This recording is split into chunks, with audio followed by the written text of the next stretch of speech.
Hoy continuaremos con el capítulo 13. Veremos que hay una segunda bestia, la que forma una imagen de la primera. La terrible bestia tiene una marca, una forma de controlar las mentes de los pueblos. Hoy se descubrirán estos poderes satánicos. Oremos. Padre Santo, hoy es un día en que más necesitamos de ti, de tu sabiduría, del discernimiento mediante el Espíritu Santo. Sé con nosotros en forma especial. Es por Jesús que lo pedimos. Amén. Ahora el profesor Luis Hermán Cajiga. Vimos en el tema anterior acerca del anticristo o de la bestia de Apocalipsis 13, que no es una persona, sino es una entidad, que se llama el sistema papal. Ahora, Apocalipsis presenta dos bestias. Tocamos los versículos 1 al 8 y luego saltamos al 18. Nos quedan del verso 9 hasta el 17, que nos toca dilucidar en el tema de hoy, que hemos llamado la marca de la bestia, pero vamos a hablar de otros temas relacionados como es la segunda bestia, la imagen de la bestia y luego la marca de la bestia. Después que leímos el verso 8 sobre el asunto del anticristo, vemos los versos 9 y 10. Si alguno tiene oído, oiga. El que lleva en cautividad, va en cautividad. El que a cuchillo matare, es necesario que a cuchillo sea muerto. Aquí está la paciencia y la fe de los santos. Aquí nos presenta la cautividad. El Papa cautivó a muchos. Mucha gente fueron cautivados, además de ser torturados y muertos, muchos fueron también cautivados. Y él mismo fue también en cautiverio en el 1798 y murió en el destierro. Y dice, el que a cuchillo matare, es necesario que a cuchillo sea muerto. O sea, Dios dice que Él es el vengador de su pueblo. Nosotros no podemos tener venganza. Dios va a hacer venganza por nosotros. Y Francia, que había sido llamada el hijo predilecto del papado, porque fue Clodoveo, rey de los francos, el primer rey bárbaro que se hizo católico. Ahora Francia se vuelve contra el catolicismo en la Revolución Francesa y entonces las iglesias fueron masacradas, los curas, o el cura que no se convertía a revolucionario, también los mataban, también los perseguían. Y dice que con las cabezas de los curas tocaban las campanas en París. Y llegaron a ser, la catástrofe mayor fue que en la catedral de Notre Dame, Nuestra Señora de París, en la nave central de la catedral, una mujer de la ópera fue coronada como la diosa de la razón por los jacobinos, propulsores de la Revolución Francesa. Realmente fue duro para el catolicismo el perder el apoyo así de Francia y que se volviera su enemiga en ese tiempo. Y ahora surge la segunda bestia, versículo 11. Después vi otra bestia que subía de la tierra. Tenía 2 cuernos semejantes a los de un cordero, mas salvaba como dragón. Esta segunda bestia, recuerden que bestia siempre es un estado político. El Vaticano es un estado religioso político, pero es un estado político como cualquier otro estado político. Y esta bestia tiene que ser también un estado político, contemporáneo con el anticristo, con la bestia. Dice subía de la tierra, mientras que la primera bestia subía del mar, que son las naciones europeas, esta sube de la tierra, lo cual encontramos, como vimos en el capítulo 12, que la tierra es un lugar ajeno al viejo mundo, a la Europa antigua. Y ese lugar es Estados Unidos de Norteamérica. Ese es el nuevo mundo que llaman, ¿no? Ahí en esa área. Esta bestia tiene cuernos como un cordero y habla como un dragón. Son 2 características de la bestia. Esta bestia no puede ser otra que Estados Unidos de Norteamérica. Porque era el estado que cuando el Papa fue en cautividad en 1798 estaba creciendo, dando vestigio, llegar a ser una gran nación poderosa y rica. La bestia que Juan vio no dice qué tipo de bestia era, pero dice que tenía cuernos como un cordero. Por tanto, pensamos en el búfalo norteamericano, que es un símbolo de Estados Unidos, que tenía cuernos pequeños como un cordero. ¿Ven? Pero dice que hablaba como dragón. Bueno, el cordero es Cristo y dragón es Satanás. Así que noten que tiene características de ambos. Dos cuernos, no son dos naciones, como algunos creen, no. Más bien, no, el énfasis no es en la cantidad de cuernos, sino en la clase de cuernos. Cordero es Cristo. Una nación caracterizada por la democracia y el apoyo a las libertades individuales. Ese es Estados Unidos, donde viene gente de todos los países del mundo buscando libertad. Pero en algún momento este estado cambia a dragón, que es Satanás. Cambio en esta nación sería perseguidora contra la iglesia final de Jesucristo. Así que va a haber, esa nación va a volverse en perseguidora nuevamente, va a seguir en las huellas del papado. Perseguir los que predican contra sus postulados religiosos. El 4 de julio de 1776 se declaró la independencia de Estados Unidos. Se desligaron de Inglaterra y formaron una nación grande, poderosa en el Nuevo Mundo. Y esos grandes patriotas norteamericanos lucharon, hubo una guerra y todo para poder desligarse de Inglaterra, y lo hicieron. Versículo 12, y ejerce todo el poder de la primera bestia en presencia de ella, y hace a la tierra y a los moradores de ella adorar la primera bestia cuya llaga de muerte fue curada. En otras palabras, Estados Unidos, que es una nación protestante y que huyó de Inglaterra y de Holanda justamente por las persecuciones contra sus creencias protestantes, va ahora a doblegarse ante el papado. Es lo que dice el texto bíblico. Esta revista Time, de 24 de febrero de 1955, nos habla se llama Holy Alliance, Santa Alianza, cómo Reagan y el Papa conspiraron para ayudar al movimiento Solidaridad de Polonia y lograr la caída del comunismo. Así, esto se supo mucho tiempo después. El presidente de Estados Unidos se unió con el papado, las dos bestias apocalípticas, unidas, para derrocar al comunismo, y lo lograron. Y el comunismo es una amenaza, gracias al papado y gracias a Estados Unidos. Aquí tenemos al Papa Juan Pablo II y el presidente de Estados Unidos, Ronald Reagan, reunidos. Y había comunicación, y todavía hay comunicación directa del Vaticano con Estados Unidos. Bill Clinton, presidente de Estados Unidos, también con Juan Pablo II, como también los recibimientos en Estados Unidos. George Bush, hijo, también. Así que ya el Papa, ya bastante anciano, está con el presidente Bush aquí en este cuadro. Y el actual presidente también lo ha hecho ya. Bueno, este es Bush, el presidente actual, de hecho. Este libro se llama La llave de esta sangre, escrito por un jesuita, Malachi Martin. Presenta la lucha entre tres poderes: Estados Unidos, el Vaticano y el comunismo. Hoy solo quedan dos, porque el comunismo se quitó. ¿Y cuáles dos quedan? Las dos bestias apocalípticas, el Vaticano y Estados Unidos. Verso 13. Y hace grandes señales, de tal manera que aún hace descender fuego del cielo a la tierra delante de los hombres. Fuego del cielo. Interesante. Vamos a hablar qué significa ese fuego del cielo.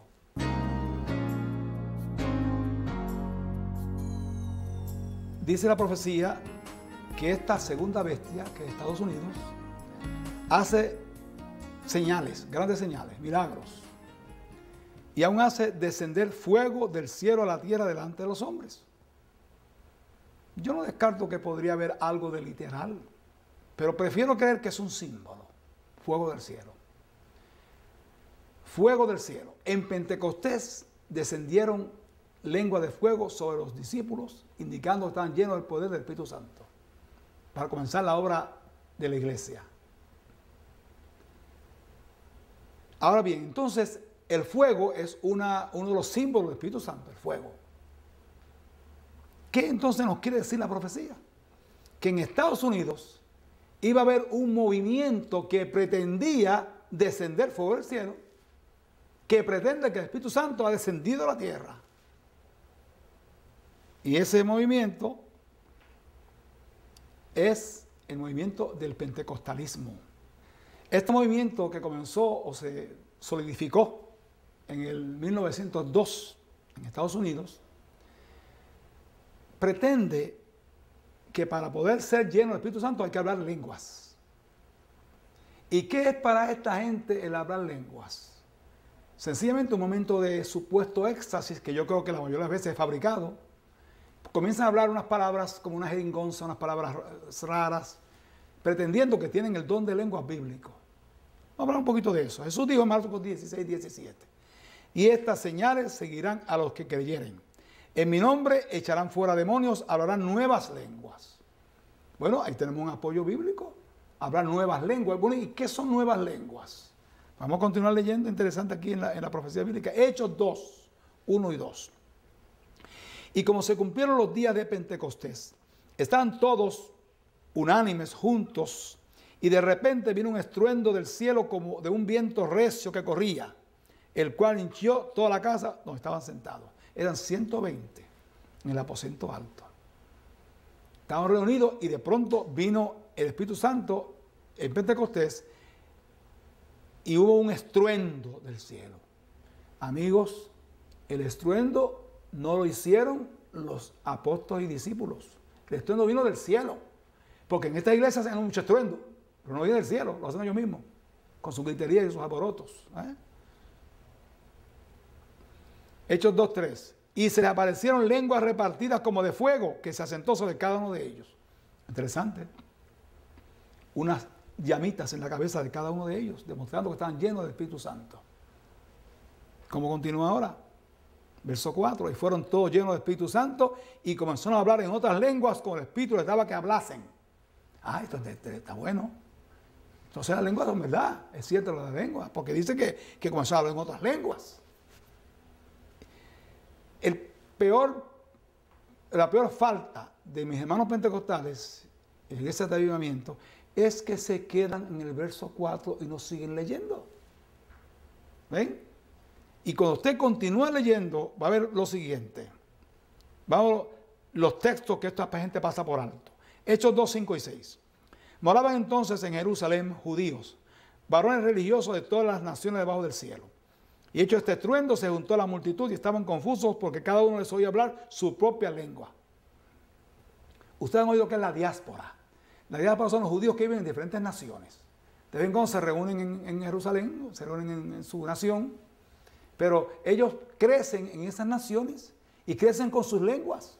Y estaban ahí en Pentecostés de diferentes lenguas repartidas, participando ahí en Pentecostés. ¿Y cómo llegar a ellos con el Evangelio? Los apóstoles estaban llenos del poder de Dios y querían evangelizar, querían darle a la gente conocimiento de Cristo, el sacrificio de Cristo, etc. En esa fiesta de Pentecostés, que son 50 días después de la Pascua.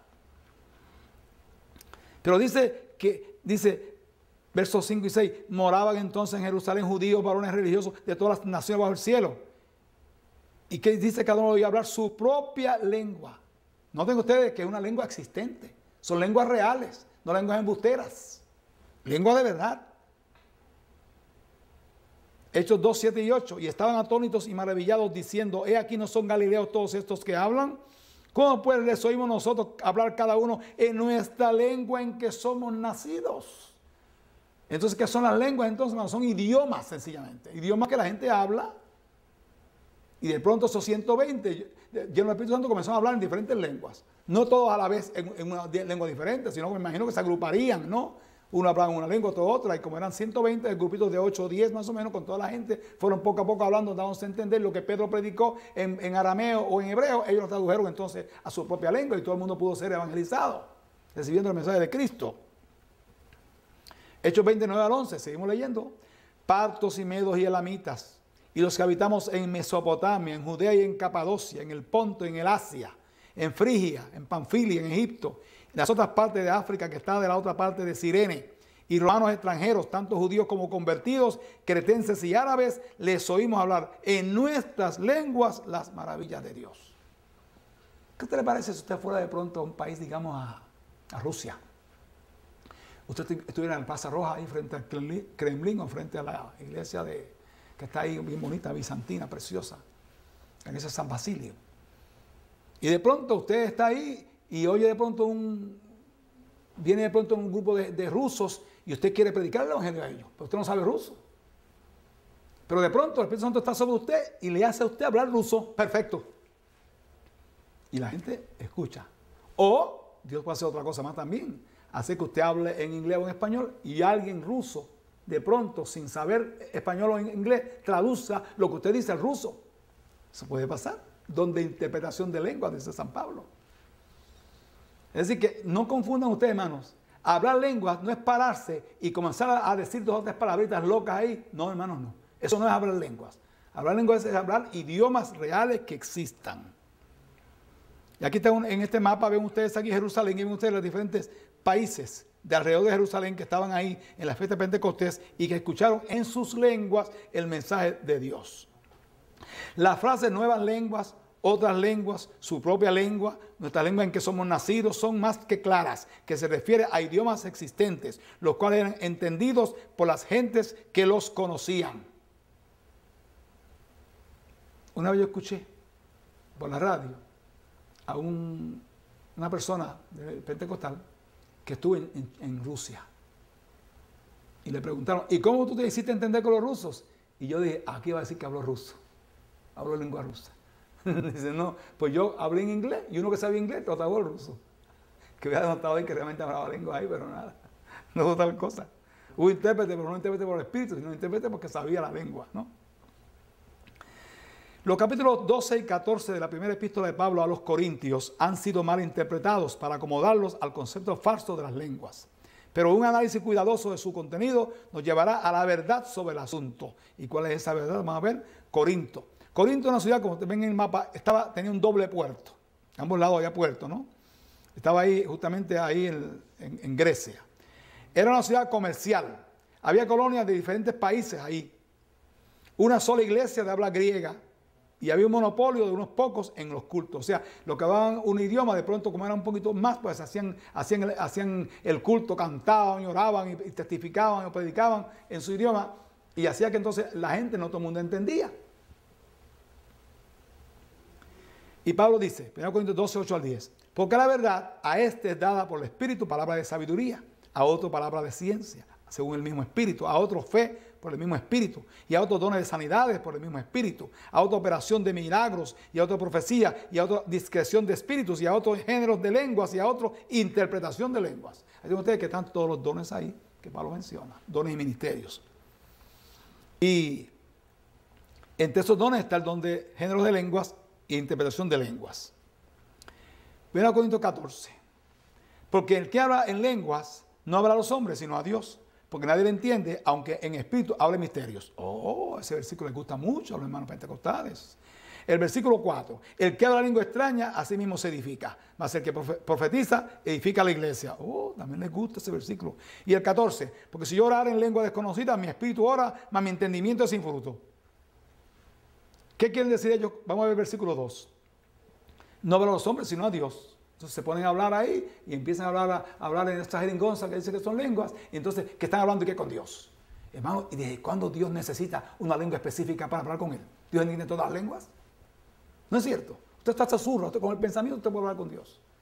Es una lengua de protocolo. ¿Qué es eso? Que Dios, que una lengua especialmente para hablar con Dios. Yo recuerdo un famoso evangelista pentecostal aquí en Puerto Rico, bien famoso, que estaba sacando un demonio supuestamente. Y empieza a hablar en las lenguas y dice, te estoy hablando en tu idioma y tú lo conoces. Bueno, señores, pues entonces es la lengua de los demonios, entonces esa, definitivamente. Ahora, ¿qué quiere decir entonces este texto? Que el que habla en lengua no habla a los hombres sino a Dios. Si usted está en una iglesia que es de habla inglesa, o de habla rusa, habla china, o japonés, o lo que sea, portugués, y usted está ahí, y usted está orando, el que habla en lengua, usted está orando, Dios lo está escuchando. Pero si usted en voz alta, los demás que están no escuchan, no entienden, pero Dios sí lo entiende. Nadie entiende, pero Dios sí entiende. Es decir, que lo que está hablando aquí Pablo es el uso de lenguas diversas en la congregación. Dice el 4. El que habla lengua extraña, así mismo se edifica. Caramba, eso está claro. Si yo estoy hablando en mi lengua y estoy cantando en mi lengua, y estoy orando en mi lengua, testificando en mi lengua, pues entonces, pues, ¿yo me edifico? Claro que sí. Yo me gozo, yo crezco. Pero los demás que están a mi alrededor, no. Porque no entienden lo que estoy diciendo. Y dice el 14, si yo orara en lengua desconocida, mi espíritu ora, mas mi entendimiento es sin fruto. El entendimiento es suyo. El contexto no es el entendimiento que usted proyecta cuando usted está hablando. Tiene que ser con entendimiento, hablar algo que la gente entienda. No habla usted una lengua que la gente no va a entender. aunque sea una lengua bonita. A mí me gusta mucho la lengua italiana, y el francés me encanta, y el portugués, son lindos. Pero si alguien está hablando, yo no lo entiendo. Hay algunas palabritas que se parece mucho al español, la entiendo, pero no es así. La lengua, uno tiene que saber bien la lengua y entenderla. Y Dios quiere que sea así. Y por eso usó a los apóstoles y a los discípulos con el don de lenguas para que pudieran dejarse entender entre la gente que los rodeaba. Ese don era bien importante en ese tiempo. Después que la iglesia creció, ya se hizo inoperante. Todavía hoy Dios puede usarlo, ¿no? Pablo predicaba, aquí está predicando en una sinagoga, Pablo predicaba y hablaba de estos temas. Dice el versículo 16 y 17 de 1 Corintios 14. Porque si bendijeres con el Espíritu, el que ocupa lugar de un mero particular, ¿cómo diría amén a tu acción de gracias? Pues no sabe lo que has dicho. Porque tú a la verdad, bien haces gracias, mas el otro no es edificado. Miren qué claro habla Pablo, ¿no? O sea, si tú vas a orar en la iglesia, por ejemplo, yo estoy en la iglesia, a veces que vienen alguien más orando en inglés. ¿Y cómo yo voy a decir amén si no sé qué está diciendo? O cantar en inglés, o cantar en cualquier otro idioma. No, hermano, no. Si usted va a cantar en la iglesia, va a orar, va a predicar, va a testificar, usted haga un idioma que la gente entienda. Porque si no, no vale la pena. 1 Corintios 14, 18 y 19. Doy gracias a Dios que hablo lenguas más que todos vosotros. ¿Cómo usted puede hablar lenguas más que otros? ¿De qué manera? ¿Por qué? Porque Pablo conocía diferentes lenguas, diferentes idiomas. Dice, pero en la iglesia más quiero hablar 5 palabras con mi sentido para que le enseñe también a los otros que 10,000 palabras en lengua desconocida. En otra palabra, en la iglesia, él habla la lengua de la iglesia. No otra lengua que la gente no va a entender, definitivamente, es lo que Pablo quiere decir. Versículo 27 y 28. Si hablare alguno en lengua extraña, sea esto por 2 o a lo más 3, y por turno, más uno interprete. Y si no hubiera intérprete, calle en la iglesia y hable a sí mismo y a Dios. Esos versículos, hermanos queridos, aplíquenlo bien los hermanos pentecostales. Porque nunca predican ni mencionan ese texto porque no les conviene. Porque quieren seguir manteniendo a la gente manipulada, engañada, los predicadores. Se paran a la iglesia y empiezan a hacer las monadas esas de estar hablando en esa jeringonza para después hacer ver que el Espíritu Santo van a gloriarse. Y no, están engañándolos. Y ahí lo dice, sea esto por 2 o lo más 3. ¿Cuánto es el máximo? 3. Y por turno, 1 a 1. Y que haya uno que traduzca o interprete. Y si no hubiese un traductor o intérprete, cállese. Hable a sí mismo. Dios lo va a entender, pero no hable a la iglesia. Bueno, este texto es más que claro. Porque no se lo aplican. Yo estaba en estas iglesias y cuando es la hora de hablar lengua, oiga, cantan un corito bien calientito y después está todo el mundo hablando lenguas ahí, todo el mundo hablando las supuestas lenguas, ¿no? Eso es un engaño. Y repitiendo las mismas cosas que hablamos nosotros. Repitiendo. Lengua de un predicador. En esta grabación que ustedes van a oír ahora, van a oír estas palabras que están aquí. Dalaja cita, urra bacatala cita la haya, anda la catalasaya, urra bacatala istalaja, anda la kikasita, saya. Bueno, hay algunas palabras que son en español. Laja es una piedra, cita es una cita mal escrito, urra es una interjección, vaca es vaca mal escrito también, mire. Tala es una tala de una tala que usted tiene en su casa, una cita de nuevo, ¿no? La haya, anda, caminar, ¿no? La cata, vamos a ver la cata, dice la cata. La saya, ¿no? La falda de la mujer, la saya. Horra, por urra también, va, cata de nuevo. Instalaya, anda, de nuevo andar. La casita, una casa chiquita, la casita. Ándele, eso es muy mexicano, ándele. Y kia saya. ¿No?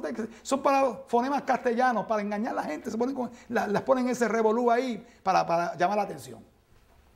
Bueno, eso es satánico. Eso no es de Dios, ya hay que aprender a decir esta cosa. Cuando escribí mi libro, Enigma de las Lenguas, por primera vez me cayeron encima.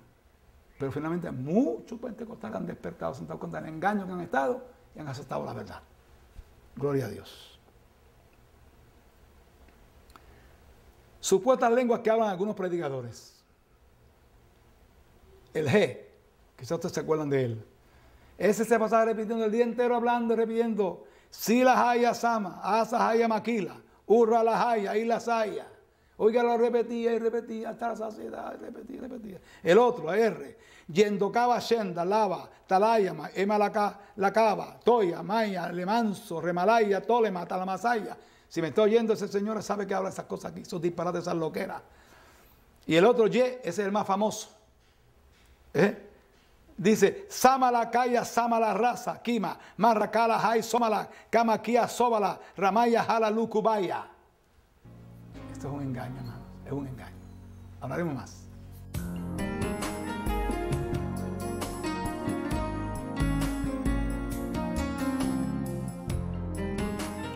Vemos, por ejemplo, cuando estos hombres y mujeres también se prestan a ser usados por el diablo con esas lenguas falsas, el diablo se aprovecha y en medio de todos esos holgorios de lenguas le coloca ciertas lenguas en idiomas bíblicos.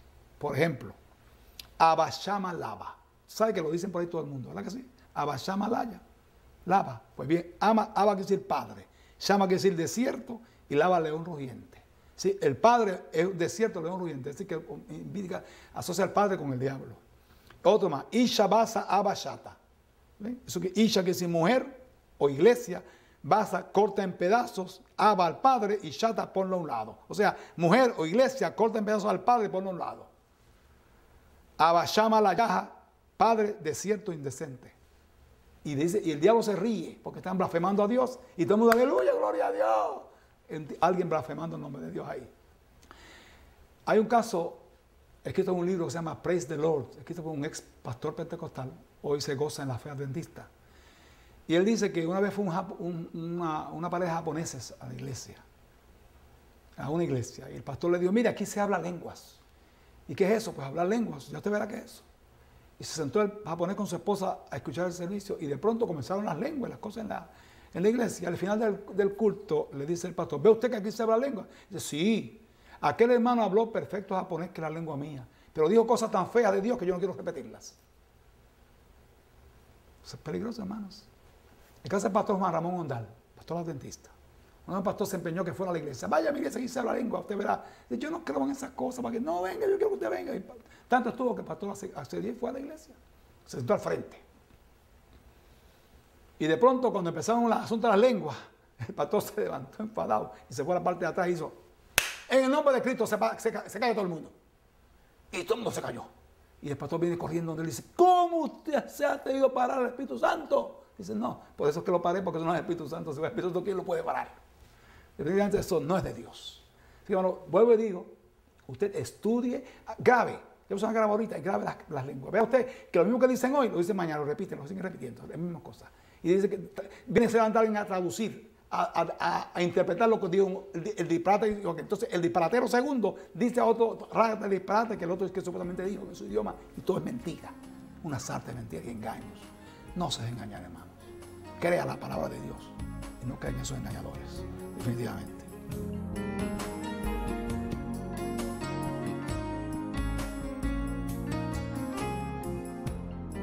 Características de este culto llamado de avivamiento. Primeramente, la música es estridente. Pandereta, aplausos, tambores, batería, gritos, todo eso. Segundo, predicación fogosa, que predica, ese es predicando y repitiendo, aleluya, gloria a Dios y santo, y él vive, y para aquí, para allá, y sí, que grita, y vocifera, da vuelta. Bueno, esa es característica de esto también ahora.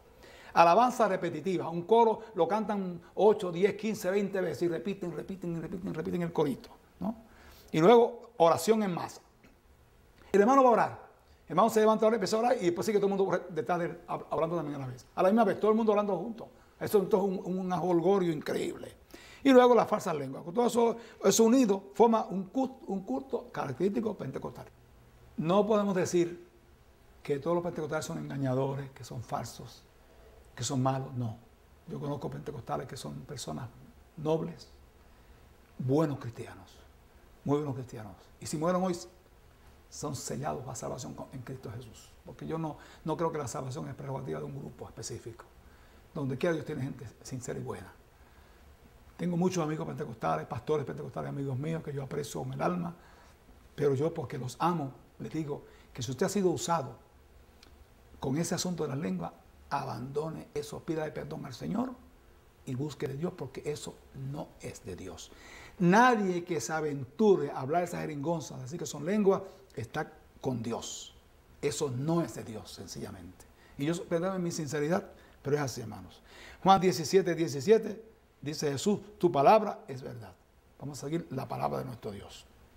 Bueno, Una vez que hablamos de las lenguas, que eso es como diríamos nosotros una nota al calce, vamos al versículo 14, 13, 14. Hablando ahora de la segunda bestia, Estados Unidos. Engaña a los moradores de la tierra por las señales que ha sido dado a hacer en presencia de la bestia, mandando a los moradores de la tierra que hagan la imagen de la bestia que tiene la herida del cuchillo y vivió. Entonces, la segunda bestia de Estados Unidos dice que por medio de esas señales, quizás la lengua, milagritos, que eso es una cosa interesante, hermano, asunto de milagro. Es fácil decir, tú estás enfermo, tú estás endemoniado, y después orar para que se le vaya el demonio. Eso, cuidado, cuidado. Cuidado con muchas personas que dicen, usted tiene tal medicina, déjela, porque Dios lo sanó ya. Entonces la medicina después se muere o se enferma peor. Tenga cuidado. Hay milagros, yo sé que hay milagros verdaderos, milagros falsos, milagros mentirosos, dice la Biblia. Ahora, Estados Unidos entonces forma una imagen de la bestia. ¿Qué es la imagen? Algo que se parece al romanismo. ¿Y qué cosa es la imagen de la bestia? El protestantismo apóstata. El protestantismo que comenzó con la Biblia y ahora está siguiendo las huellas de Roma, siguiendo los mandamientos de la Iglesia Católica, guardando el domingo católico y siguiendo los dogmas católicos. Pues no. Sencillamente, esa es una imagen de la bestia. Así que recuerde eso, la imagen de la bestia. Versículo 15. Y le fue dado que diese espíritu a la imagen de la bestia, para que la imagen de la bestia hable, y hará que cualesquiera que no adoraren la imagen de la bestia sean muertos. Muertos. Lo que aquí indica que habrá con el tiempo pena de muerte contra los que guardan los mandamientos de Dios. Pena de muerte. Va a haber un decreto de muerte. Eso está ahí en la Biblia, eso no lo digo yo, está ahí claramente. Así que la presión en Estados Unidos va a ser tan grande, tan grande, tan grande con el tiempo que van a hacer eso. ¿Saben qué es el Patriot Act? Que fue redactado después del 9/11 famoso. Pues el Patriot Act es una especie de acta o ley que el gobierno norteamericano tiene derecho a meterse en su vida privada. Interceptar sus llamadas telefónicas, sus cartas, todo. Mire, yo estaba mirando por internet el globo de la Tierra. Y usted va acercando poco a poco. Y yo llegué a ver a mi casa desde un satélite. Mi casa. Sí, yo vi mi casa clarita ahí. Así que ustedes pueden de ahí mismo mandar un rayo, de ahí mismo matar a la gente. Así que tienen derecho a meterse en su vida y a imponer la ley como ellos les da la gana. Y realmente, hermanos queridos, eso es peligrosísimo, peligroso. Y con el tiempo esas cosas están viniendo para que nosotros abramos los ojos, nos demos cuenta que estamos tan cerca del fin. Ya mismo viene Cristo, definitivamente. Así que pronto Estados Unidos va a cambiar su estado de cordero por estado de dragón. Recuerden, estamos viendo eso, ¿no? Satanás, perseguidores. 16 y 17. Y hacía que a todos, a los pequeños y grandes, ricos y pobres, libres y siervos, se pusiese una marca en su mano derecha o en sus frentes, y que ninguno pudiese comprar o vender, sino el que tuviera la señal o el nombre de la bestia o el número de su nombre. Entonces, aquí ahora va a imponerse una marca de la bestia. La bestia, entiéndase, Roma, el papado. Una marca. ¿Y usted entiende que es una marca literal? Va a venir, la gente piensa confunde el 666 con la marca. Dice que van a poner el 666, mira aquí en la cara a la gente, en la frente, mano derecha, van a poner el 666. Dice que un microchip ahí que puede que con el 666 también, que están pensando no sé en qué cosa, confundiendo el número 666 con la marca. Son dos cosas diferentes. Y no tiene que ver nada con el 666, la marca de la bestia. En el tema del anticristo vimos la similitud entre el cuerno pequeño que crece en Daniel 7 y la bestia de Apocalipsis 13. De las 4 características del cuerno de Daniel 7:25, solo una aparentemente no se repite en Apocalipsis 13, la que dice, pensaré mudar los tiempos y la ley. Pero al introducir la segunda bestia, en Estados Unidos de Norteamérica, aparece el texto que menciona la marca de la bestia. Esta bestia no es la segunda, sino la primera. La bestia que tiene la herida del cuchillo y vivió. Esta marca tiene que ver con la ley de Dios, los 10 mandamientos. Hablamos del sello del Dios vivo, capítulo 7, ¿recuerdan? Y luego que Dios dice que su sello es la ley, sobre todo el sábado, que es el sello del Dios vivo. Porque para rivalizar con el sello del Dios vivo está la marca de la bestia. Entonces, ¿qué es la marca de la bestia? Sencillamente, como el anticristo ha roto los 10 mandamientos, rompió el 4.º mandamiento, que es que ordena guardar el sábado, sencillamente lo sustituyó por el domingo. El anticristo cambió la ley de Dios. Vemos el cambio gradual del día de reposo del Señor. Satanás ha logrado que el domingo pagano haya desplazado el sábado de Dios. Miren usted, de sábado va poco a poco cambiando hasta que llega a domingo. Así que definitivamente es el cambio que demuestra la autoridad que tiene Roma sobre la ley de Dios. Y los protestantes, en lugar de seguirse por la Biblia y la Biblia sola, como decían los reformadores, están siguiendo en las huellas de Roma, definitivamente. El culto en domingo comenzó con la adoración del sol en los pueblos de Babilonia y Egipto. Vamos a hablar de eso, del culto al sol.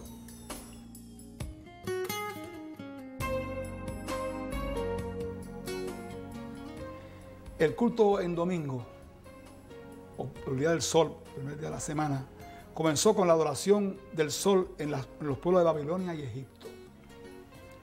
La diosa madre en Babilonia es Semiramis, Ishtar, y su hijo es Tamuz.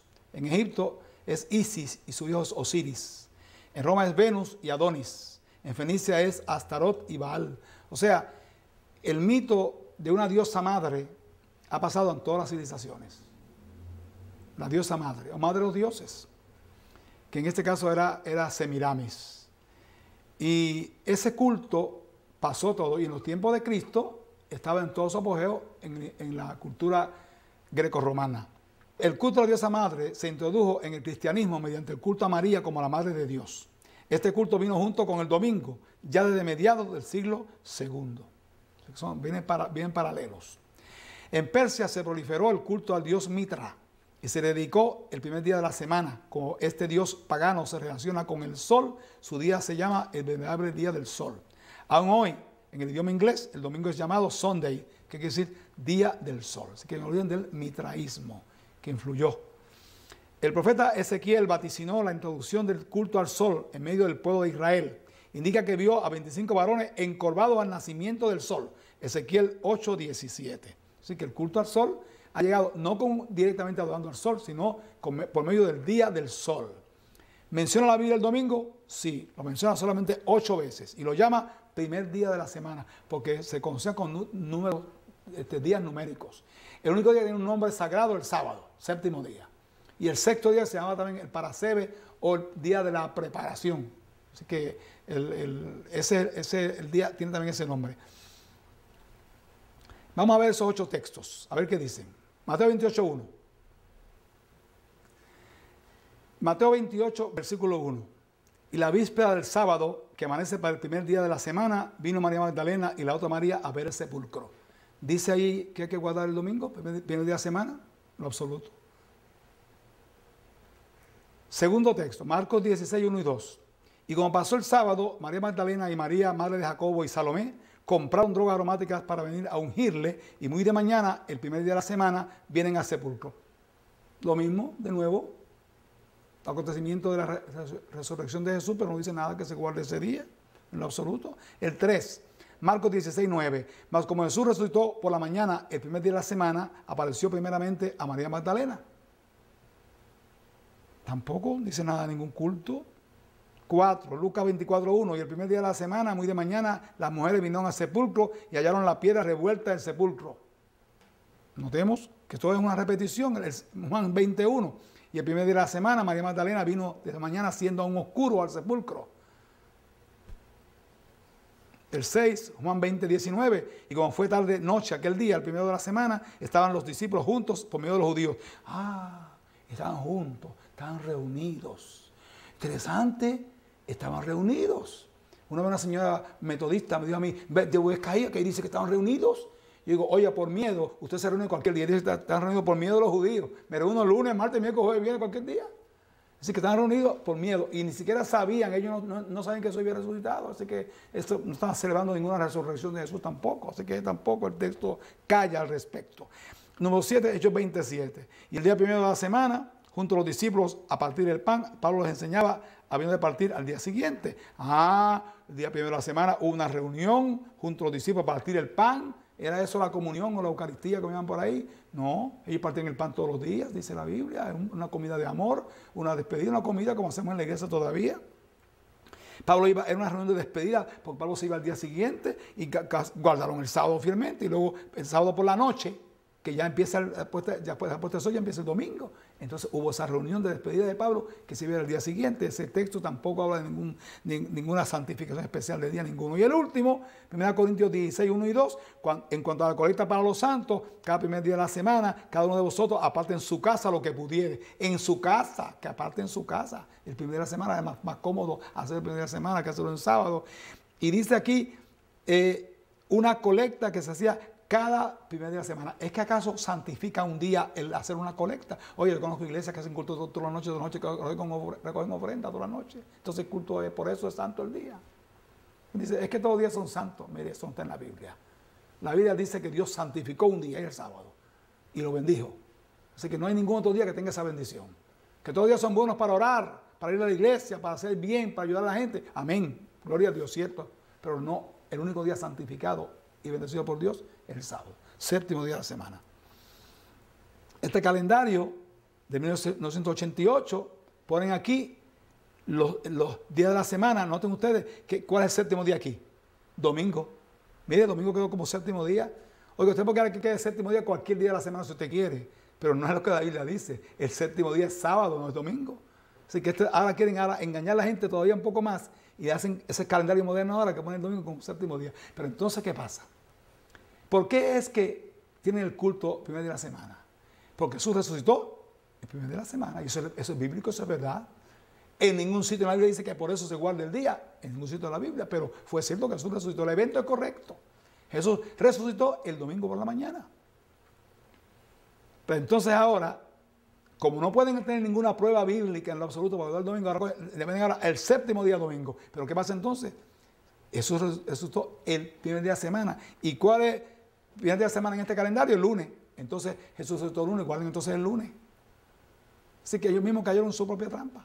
Realmente no están guardando su día, están guardando otro día ahora y hacen un arreglo para que diga lo que no puede decir el calendario.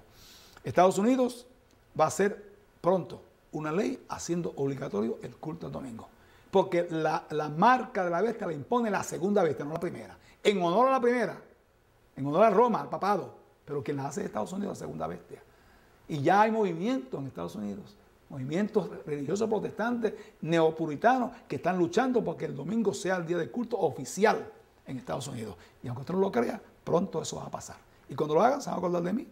El Tribunal Supremo de Estados Unidos, en 1964, decidió que las leyes dominicales son leyes sociales y que el gobierno tiene injerencia en ellas. Eso fue el Tribunal Supremo. ¿Ven? Ya están comenzando a dar paso para hacer del domingo un día feriado obligatorio. Dios cuenta con un pueblo que ama y enseña su ley. Dice Isaías 8:16, ata el testimonio, sella la ley entre mis discípulos. Entre mis verdaderos discípulos, dice en inglés. Así que Dios tiene un pueblo que ama su ley, los 10 mandamientos. Y ese es el pueblo adventista del séptimo día. Gloria a Dios, Dios les bendiga mucho a todos ustedes. Y busquen esa iglesia, la iglesia adventista.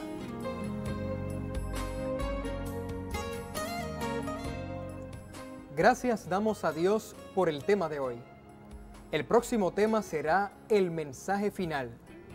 Veremos el contenido amplio de ese mensaje y el pueblo especial que lo pregona en todo el mundo. Hasta entonces, pues, y que Dios les bendiga.